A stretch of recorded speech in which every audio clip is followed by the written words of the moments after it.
The Tom Woods Show, episode 1404. Prepare to set fire to the index card of allowable opinion. Your daily dose of liberty education starts here. The Tom Woods Show. Folks, I absolutely love my beautiful movement watch. It's the kind of accessory that tells the world this person is well put together. You are going to love looking at their huge selection of beautiful styles. And take 15% off today with free shipping and free returns by going to mvmt.com/woods. That's 15% off at mvmt.com/woods. Hey everybody, Tom Woods here. Got a great book to tell you about, and it's a book you can get for free. If you like the electronic version, you can get that for free. You can also buy the paper copy on Amazon. The book is Socialism, the Failed Idea That Never Dies by Christian Niemitz, who is the head of political economy at the Institute of Economic Affairs and the author of several other books, including A New Understanding of Poverty and Redefining the Poverty Debate. This is really a tremendous book, though, Socialism, the Failed Idea That Never Dies. It really, really is a tremendous book, and I endorse it wholeheartedly. Very interesting. I mean, he's kind of focusing in on the claim that all these terrible examples of socialism in history weren't real socialism, but there's so much more to the book than just that, and I'm just delighted to be able to talk to him. Christian, welcome to the show. Hello, thanks for having me. I am a big, big fan of this book. The beginning of it is written from a UK perspective in terms of the polling data about people's opinions. But I would say if you adjusted the pro-socialist views downward by 10 to 15 percentage points, you could substitute an American audience there, especially given the direction things are moving in. When did you decide to start in on this project? Because the timing at this moment certainly seems pretty darn good. I think I first had the idea when this surge of the radical left started here, when it came back. It was, I've long had the idea that banging on about socialism, even though until about 4 years ago this sounded a bit outdated, I've long thought that it actually does make sense, because once you've cleared up what's wrong with socialism, it then becomes easier to explain what's wrong with milder forms of interventionism. You can then say, and to a lesser extent, this also applies to this form and that form of interventionism, if not to the same degree. And then events sort of overtook me. Then socialism itself had made a full-blown comeback, and I realized, right, it now actually makes sense to address socialism heads on, not just as a theoretical extreme from which you can then adjust your arguments downwards, but as a topic in its own right. This started with, I think, a little blog piece or a little video, can't quite remember, some relatively minor publication on socialism, which then went viral on social media. And then I realized, there is a demand for this. I'll extend it into a paper, and then it became a longer paper, and eventually became a book. Later in the book, you have a 3-stage process by which, let's say, sympathetic opinion will observe the development of a socialist state. First, you say there's the honeymoon period. Oh, look at all the advances that are taking place. And as you say, it's quite possible that there could be some advances. And I've always said, especially when dealing with even just large welfare states, if the state takes that many resources, yeah, it's bound to do something good with it, by accident even. Of course you're going to get some medical care. If it's taking half the national product, of course you're going to get something. So, all right, so that gets summed up in the honeymoon period. Then you have the period where things start going a little sour, and so opinion becomes defensive, and then they want to turn things around. These people who are critical of this society, well, they are disreputable people. And then finally, the third and final stage is, well, was this really socialism after all? And it just happens again and again. Yeah, that's the frustrating thing. I've been debating socialism for 20 years or so, and it's always the thing that as soon as you come up with a real-world example, every socialist will respond, oh, come on, you're being silly. Obviously, I'm not talking about that, not that kind of socialism. That wasn't socialism at all. And I started looking at the history of this a little bit long before I had the idea for this book, and found that Actually, that wasn't always so. It is the case that these arguments, this isn't real socialism, that was a distortion, and so on. This always comes after the event, once the socialist example has already been widely discredited.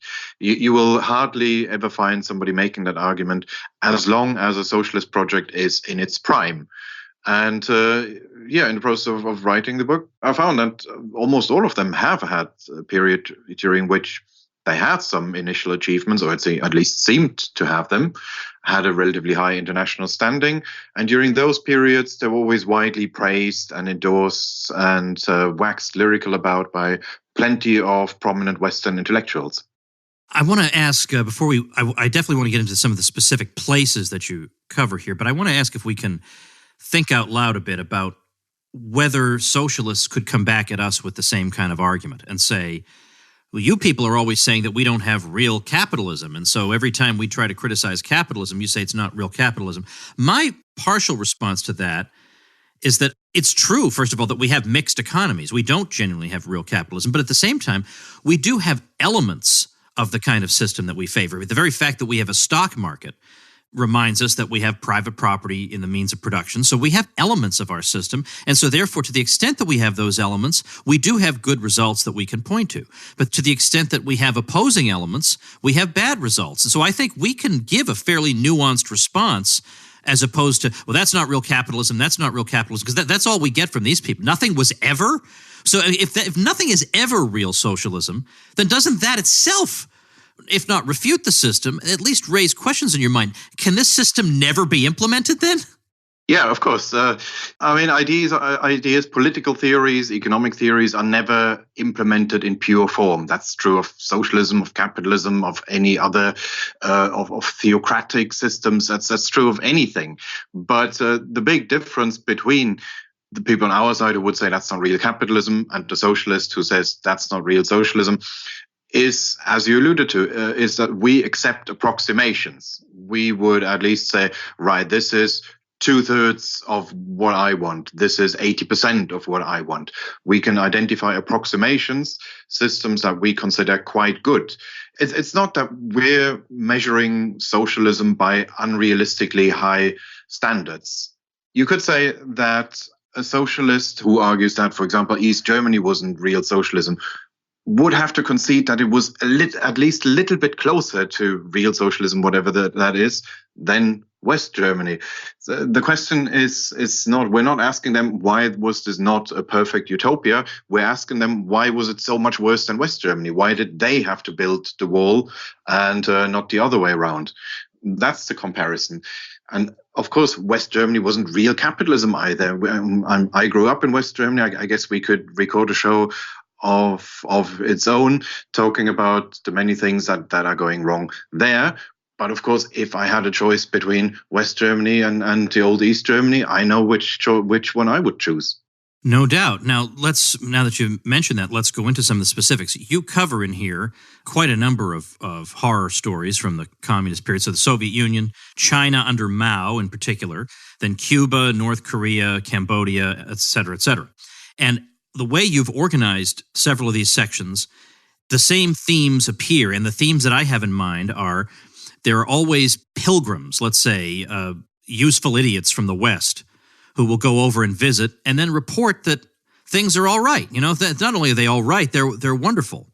Or even today about some of these places, you can still find people who are trying to say that Mao wasn't really responsible for what went wrong and the right wing is making these stories up and it's all exaggerated. And you can find today, too, people who say that the Ukrainian famine is unjustly blamed on the Soviets. Over and over, you can still hear this. So give us some examples of those two phenomena. Yeah, right. I mean, there is always this period when Western pilgrims travel to these places, and it's happened in all of them. And I try to concentrate on well-established, respected mainstream academics, because otherwise it would be easy for a critic of the book to say, well, you're cherry-picking a few atypical examples. That you really cannot do. I'm picking out specifically people like Noam Chomsky, where no one could say this is some outlier. Noam Chomsky is clearly a rock star intellectual and has been for many decades, an iconic figure on the left.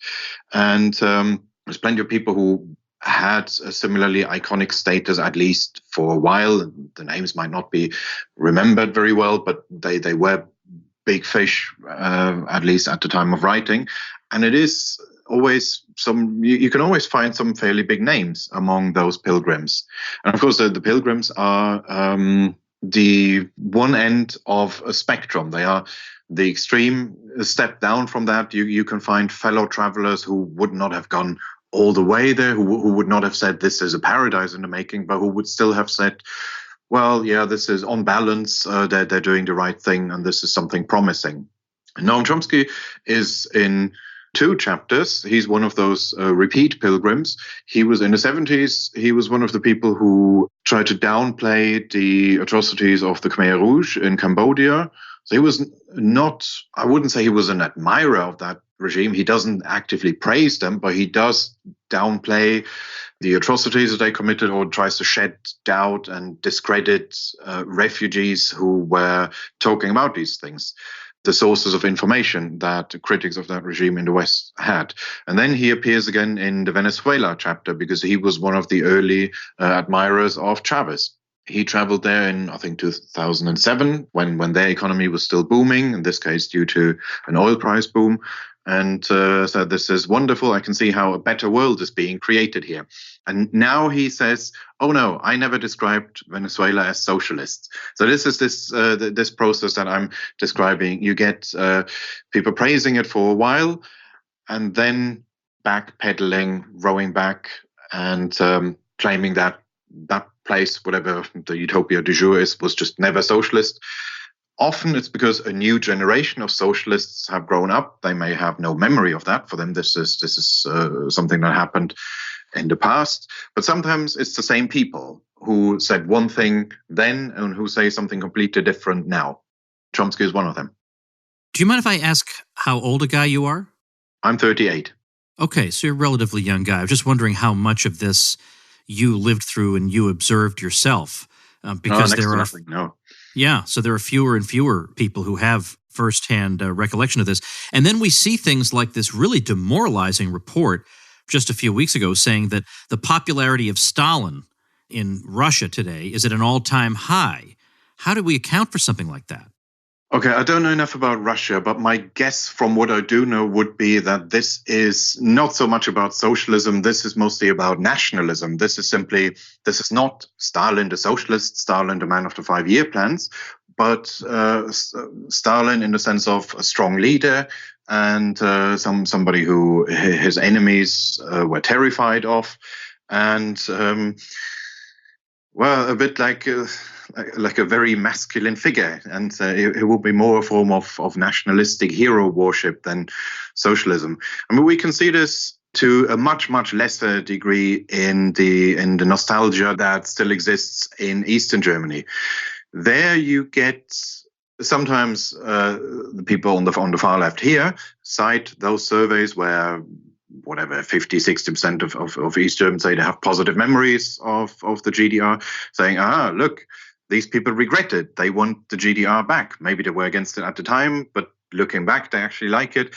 Yeah, well, not really. What happens there is often that there are people who idolize or who romanticize some aspects of the system as it was, but that's not necessarily the socialist aspects. So this nostalgia isn't necessarily socialist. In the case of Eastern Germany in particular, a lot of that has to do with the fact that firstly, the GDR was very much a law and order state, and also that it had very little immigration. Well, being socialist, of course, it was not a magnet for migrants in the way West Germany was, and this is one of the reasons why there's quite a bit of flipping back and forth in voting patterns between the Socialist Party, the successor of the former ruling party, and far-right anti-immigration parties.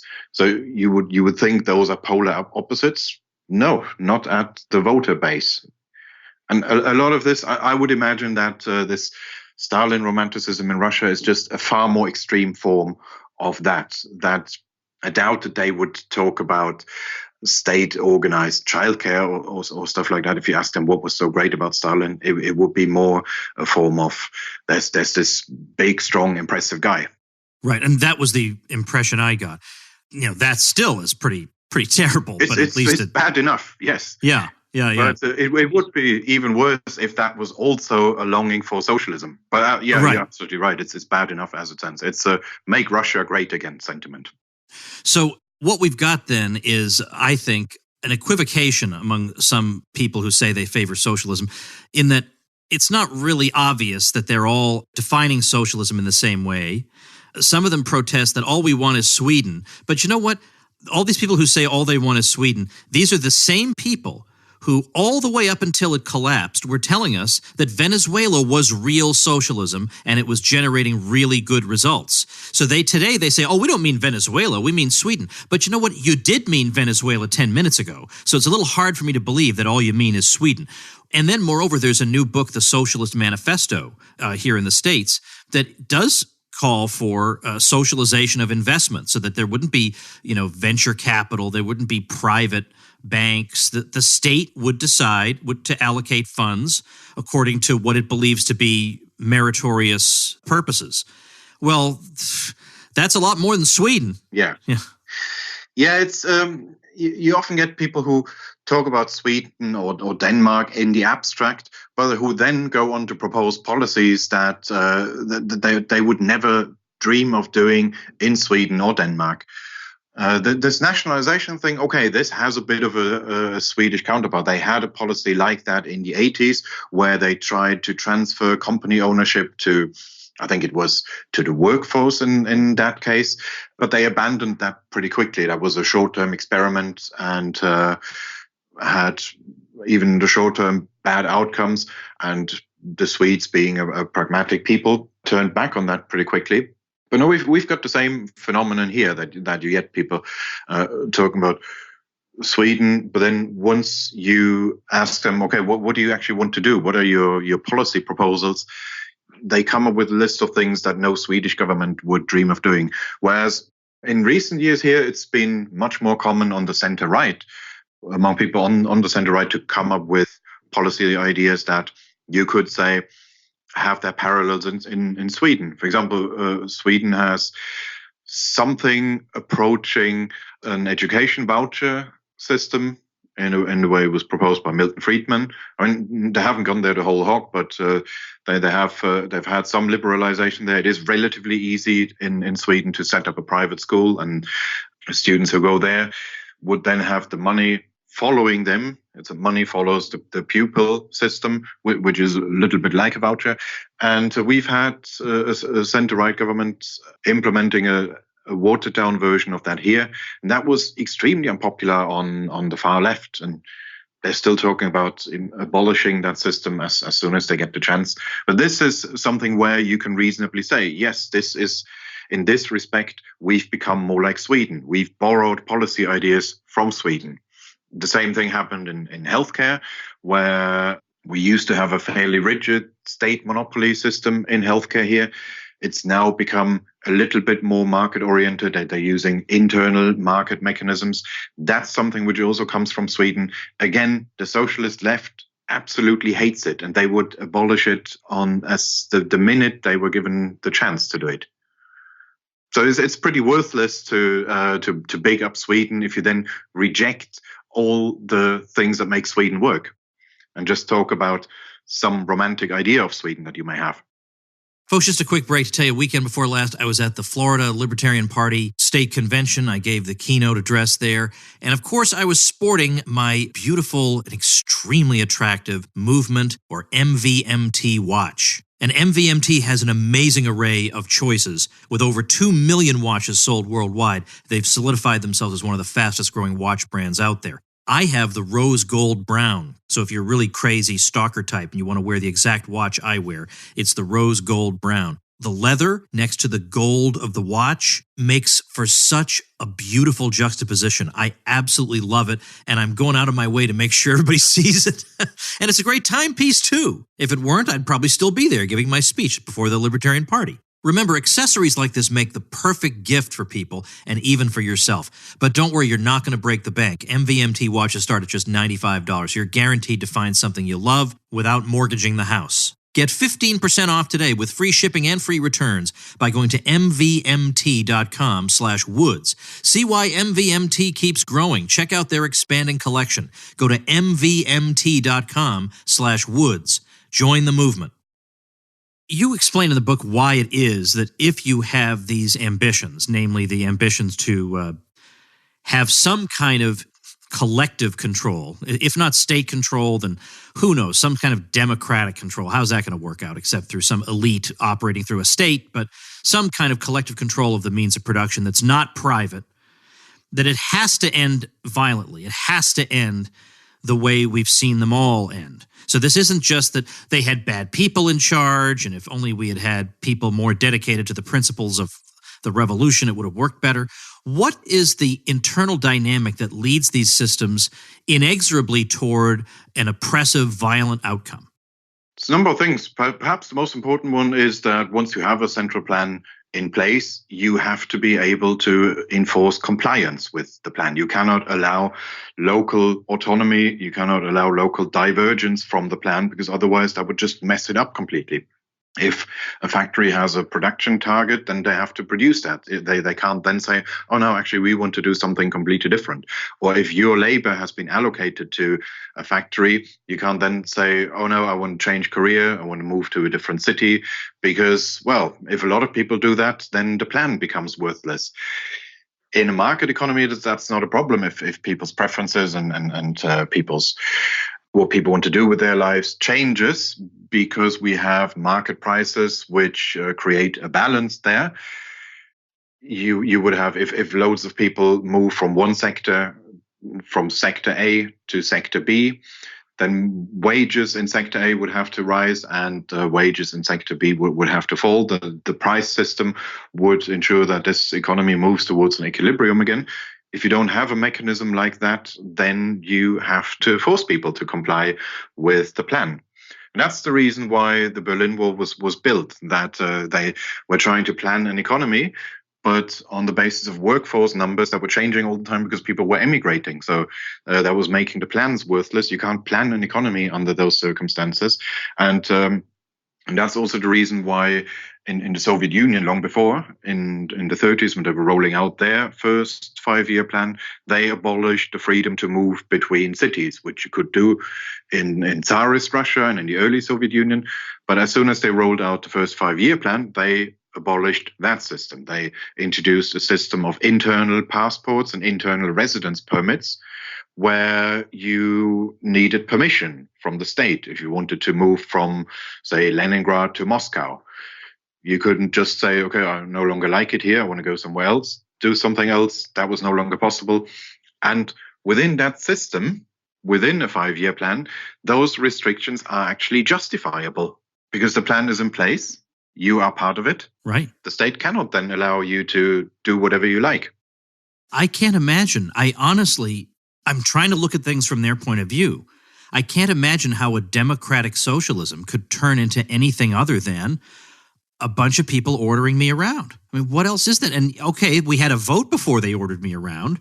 Does that make it all right? Is that our general principle? You can vote to order people around, or is it just when this group of people convened under these circumstances vote? I mean, what do they have, some magic dust sprinkled on them that makes their vote makes it legitimate to order people around? What's the theory behind this? Yeah, well, I agree. It would be, even if it were somehow possible to organize it in a democratic way, that would then still mean that would be the tyranny of the majority. You would still have an extremely powerful state that has the right to tell you what to do, what sector to work in, where to live, what to consume. It's just that state would then have the backing of the majority, but majorities can be tyrannical as well. But even that cannot be done because ultimately, economic planning is extremely specialized and dry and probably quite boring. And therefore, in the end, it will always be performed by an elite group. It's not something that you can easily involve the public in. So even on its own terms, this idea doesn't really stack up. It is already the case in our mixed economies that we're not really making much use of the avenues for public participation that we have. There's, for example, here in our healthcare system, it is possible for people to get involved in their local area in healthcare they have stakeholder groups. Don't remember what exactly they're called, but you can sign up at a doctor's surgery where they have discussions about what the clinical priorities should be and so on. And almost nobody does that because these are people like the idea in the abstract that, yeah, this is run by the public for the public. Isn't it great? But you don't want to get down to the nuts and bolts of it because then it quickly becomes very boring. We've had that as well with elected police commissioners. That was something brought in by the last government, where in the beginning I thought, well, that's not such a bad idea. You can have different candidates. They have different priorities for policing. One that wants to focus more on robberies, one that wants to focus more on burglary, on something else. And then, but what happened is the turnout at these elections is abysmally low. Almost nobody takes part in that because, well, we're interested in the broad principles, but not to the degree that we would compare different platforms, different manifestos of different candidates, and then choose one. That's just not how it works. Right. I'm interested that you have a chapter, or rather a section, in which you talk about Western admirers of the GDR, of East Germany, because it's one thing to think about the late 19 teens when American journalists went over to what became the Soviet Union, or even Maoists who had a romanticized view of what Mao was all about. But the problem with East Germany for Western apologists was that you had West Germany right there. So the same people who were identical culturally, who you couldn't, there was no way you could distinguish these people except they lived under a different system, and the results were spectacularly different. And meanwhile, the East Germans have to put up the Berlin Wall. What on earth could Westerners possibly find to admire about that system? Okay, that chapter is a bit of an outlier. For the reasons that you mentioned, in the case of the GDR, there was never enthusiastic support. It had its Western supporters, but these were not, if you look at the quotes, they were not as starry-eyed as the people who admired Stalin in the 30s or the people who admired Castro and Mao in the 60s and 70s. They did not see the GDR as a paradise in the making. But it still had its fans, far less so than many of the other places, and far less so than Venezuela a couple of decades later.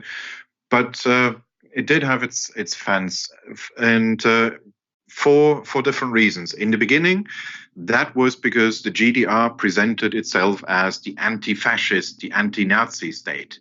Because in a Marxist interpretation, Nazism was not a system in its own right, but simply the most brutal form of capitalism. So liberal democracy would be capitalism in good times, capitalism putting a nice face on, and fascism would be capitalism when the gloves are off.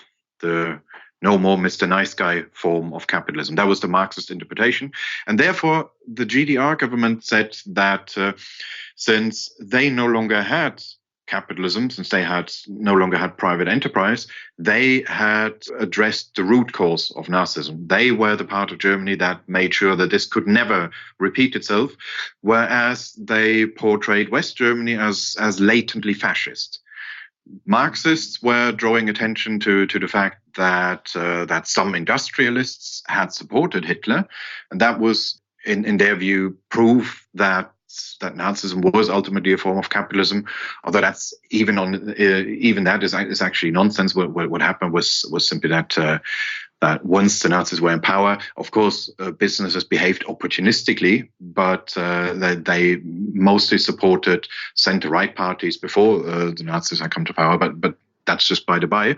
The Marxist interpretation was that, and some Western admirers or supporters of the GDR believed that. They took that at face value. They said, right, okay, there are these two different systems here.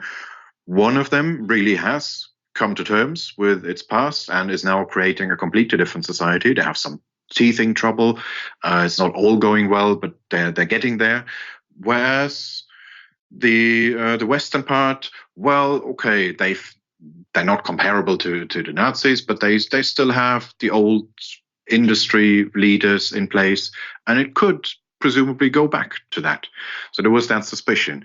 Of course, then you had the problem that a couple of years later, in 1953, there was a massive popular uprising in Eastern Germany, which was then brutally crushed by a combination of GDR police forces and the Soviet Union. The Soviet troops were still stationed there. And some of the Western supporters then came up with all sorts of excuses, because that's something that Western socialists always struggled with, the idea that you could have popular uprisings, discontent in a people's state. Because according to their ideas, this is a place where the people are in charge, the people as a whole. So therefore, there can't be any discontent. The people can't protest against themselves. The working class can't protest against itself.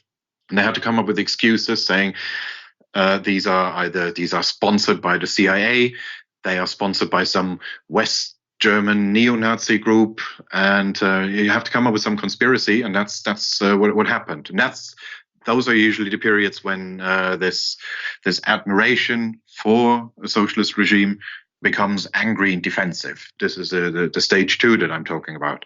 You get the hopeful version in the beginning, that's the honeymoon period, and then when it turns ugly, then Western supporters have to somehow rationalize that and make excuses for it. And that's when you get these stories that perfectly normal people who are protesting just because they don't want to live in a dictatorship, or because they're just protesting against shortages. They're unhappy with something, but they have no sinister motives, must then be demonized. These must be fascist stooges, imperialists or disgraced former elites. And we see the exact same thing happening now with Venezuela, where they're having protests all the time, have been for 5 years or so or more. And in some of the Western press, you get people trying to somehow portray these as part of a sinister conspiracy.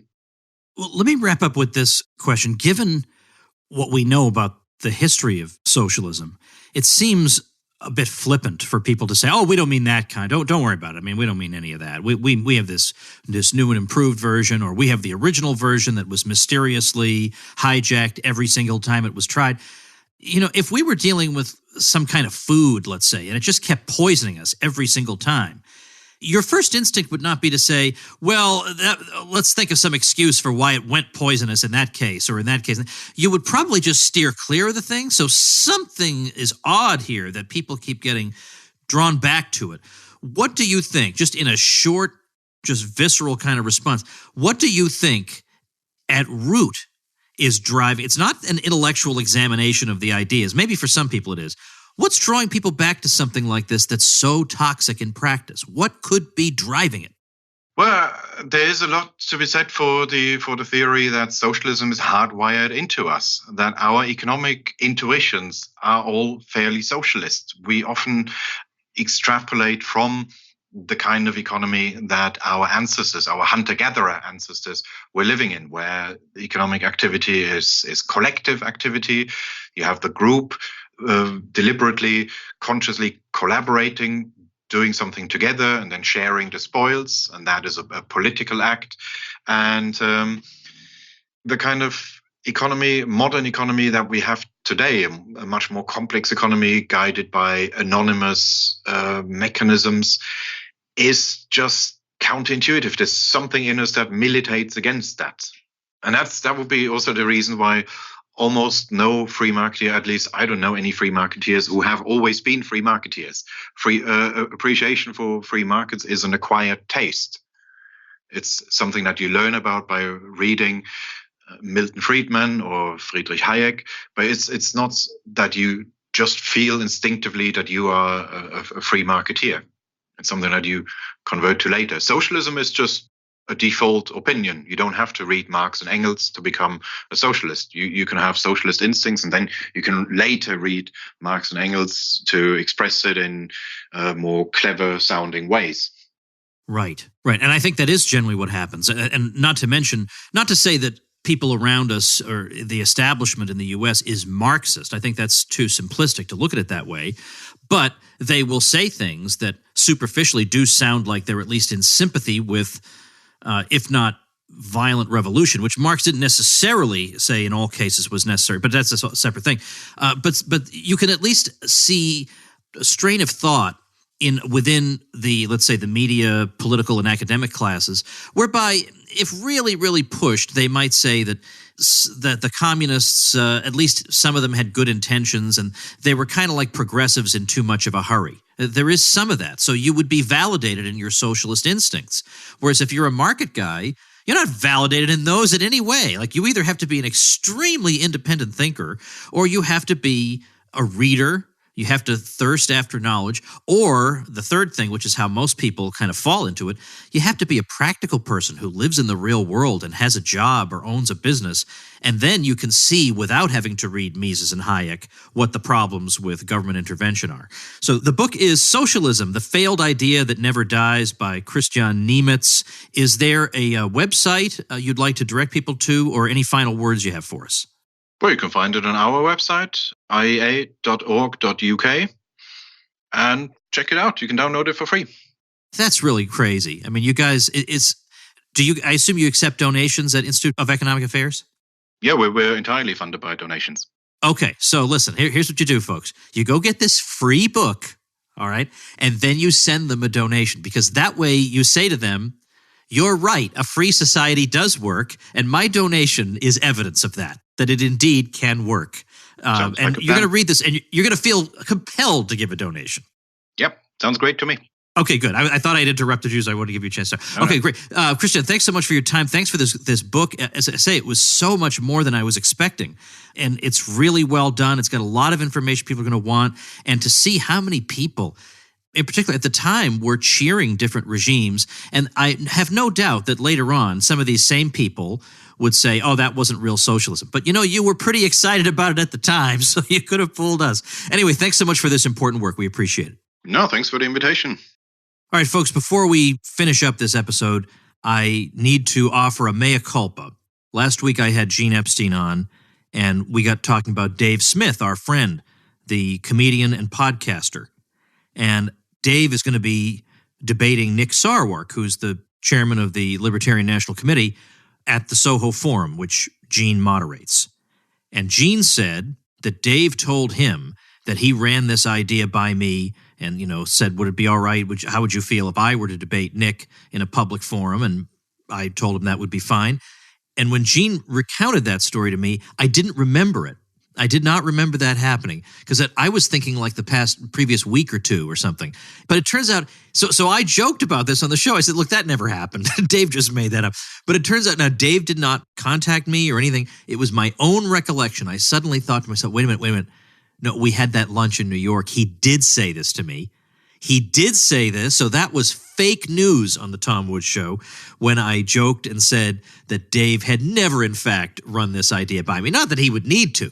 But just saying, Gene said that he had, and I said that he hadn't. Well, he did. All right. You can rely on Dave Smith more than you can rely on Tom Woods, I think, is the moral of the story. So just so you know, Dave's name is officially cleared, and now you can go back. You can set aside your protest, your boycott of Dave Smith's Part of the Problem podcast. Set that aside. Go right on back there with a clear conscience, because as you knew from the beginning, Dave is a good man. All right, tomorrow I've got some interesting material taken from my appearance at the Libertarian Party Convention of Florida.